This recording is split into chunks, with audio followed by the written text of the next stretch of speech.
to give it away, to enter and exit that property, or to simply just relinquish all of those rights and to go ahead and do nothing with the property. That's actually a right. And the thing that I wanted to bring up today was a lot of investors and wholesalers and a lot of professional real estate individuals are having a little bit of confusion right now in what to do if they're used to doing just simply flipping or just simply wholesaling properties or doing retail. And the difference between those are the flippers are usually the investors. The wholesalers are usually the individuals, which I call kind of like the middlemen that get in between a buyer and a seller and simply just connect the two. Those are wholesalers. The retailers are the professional middlemen that get in between the buyer and the seller, and they are licensed by the state that they're in to do a service for the buyer or the seller, and they get a commission for it. Well, with the 7 rights to a property, you can always switch up and decide not to just sell it. All of those jobs are basically surrounded by selling a property. Well, as a property owner, we have a right to do so much more than just sell a property. And I think that's the thing right now. With everything changing in the industry, no one is going back to the basics of real estate. It's not just about selling it. At a time like this, if you can't sell it, hey, what about leasing it? How about doing a rooming home? How about doing a setup, especially right now with all of this going on, where you can house traveling nurses, traveling doctors, even traveling hospital administrators that are going to need a place to stay. Because guess what? Who wants to stay in a hotel that may or may not be clean? Where you could use what you were using as an Airbnb at one time for shelter for another type of medical facility. And you could advertise that you have a very clean, sanitized, personal environment for someone to stay in, opposed to just having it set up for your normal Airbnb. So that's just an idea, a little bit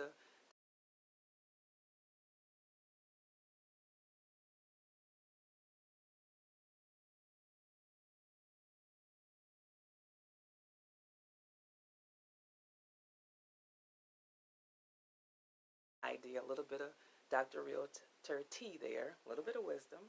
Won't charge you for that one.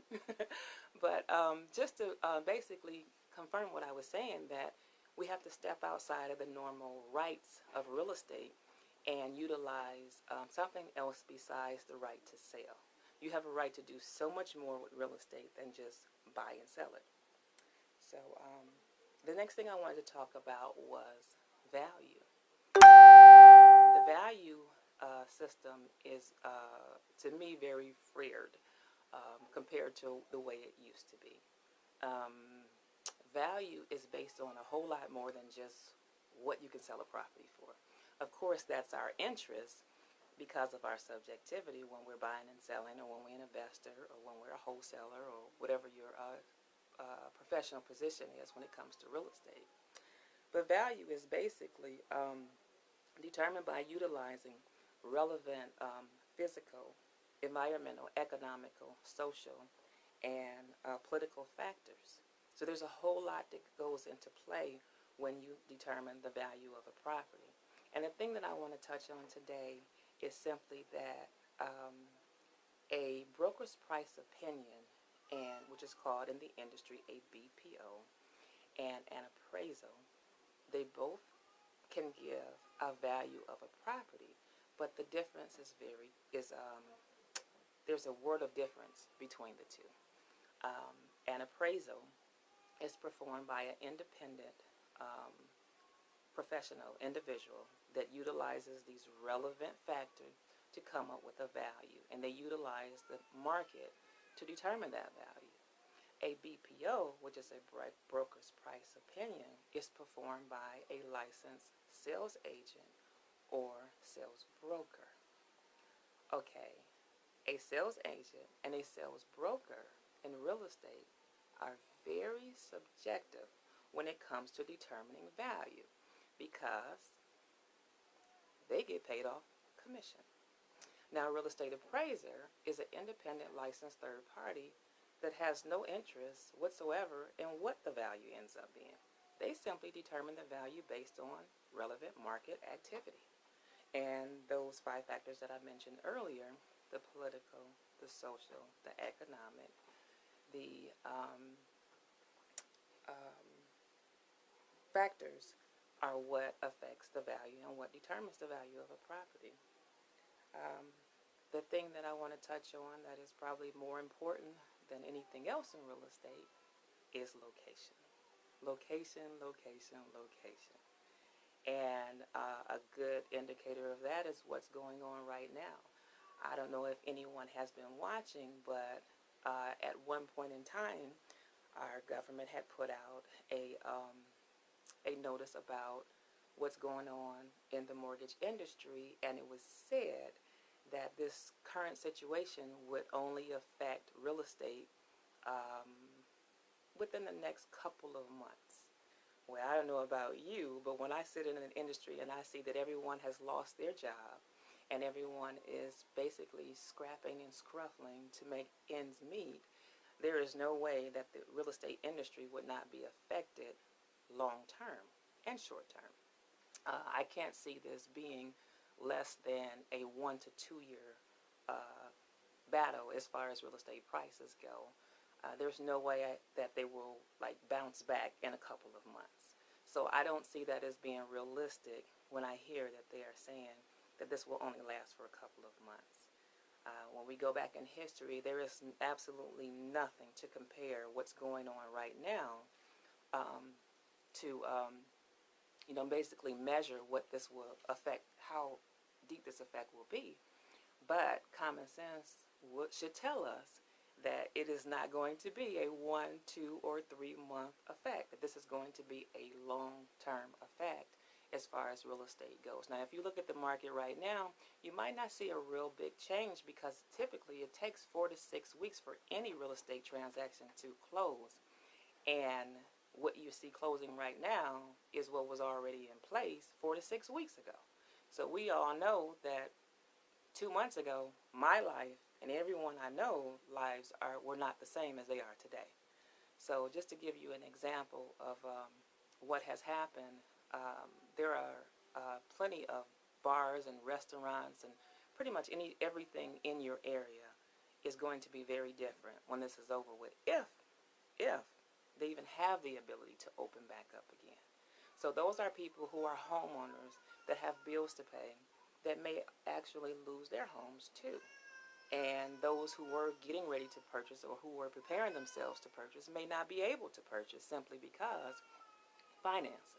So finances affect everything, and that is the political aspect that I was just speaking of when I spoke of the 5 factors that affect value. If someone does not have a job, they're not going to be able to buy a house. Even if they have money saved when it comes to the verification process to get a loan, you're not going to be able to pass the verification of employment.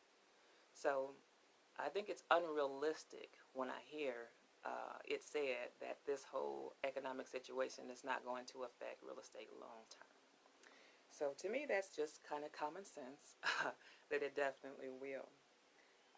The next and last factor I wanted to talk about was the actual zoning of a property. That would fall under the political aspect that affects value, the zoning. Zoning is what is done basically by your area government. That is your local government, your city, your county, your state, your community, your township, wherever you live. And they have what's called a building and zoning department. And what they do is they determine, based on the legal description of your property and a whole lot of other factors, what your zoning classification is. I'll give you an example where I live at. It's a city rural area, and I am surrounded by residential real estate. So my zoning classification is single family residential.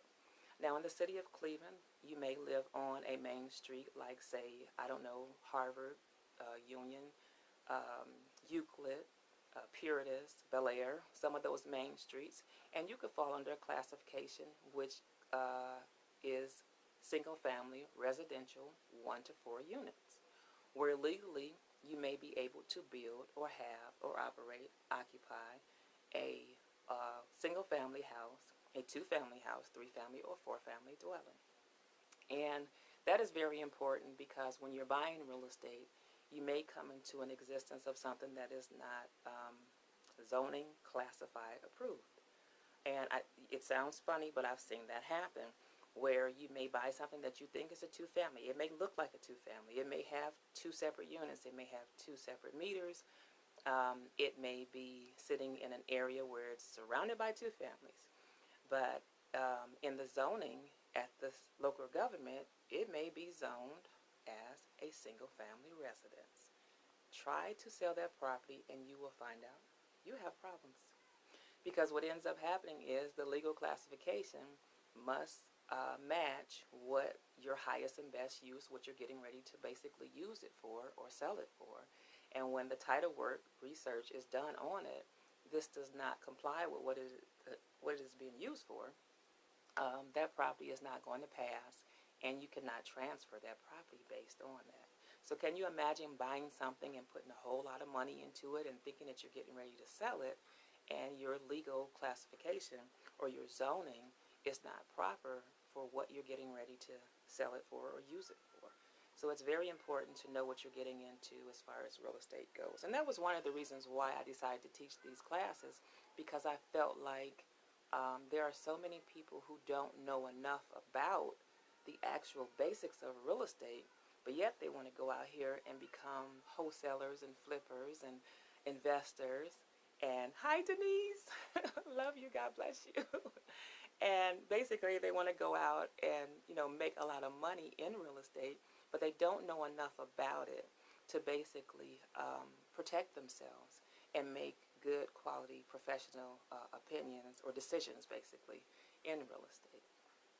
So that is my class today. I hope you join me next week. I will be getting into taxes and highest and best use and some of the other things that are very important in real estate. And remember, this is basics of residential real estate. And you don't have to worry about me going real detail into some of the investment terms and some of the other things that you see on other channels. I just want to give a very basic definition and education on basic residential real estate. God bless you. Stay safe. Remember that the things that are going on around you do not define you, and that you basically are in a situation that you're in right now on purpose, and you should live on purpose. And remember what's important more than anything, and that is survival, the family and friends that are around you, and the fact that you have a divine purpose here on this planet. All right, guys, Dr. Rifter signing off. God bless you. Thank you.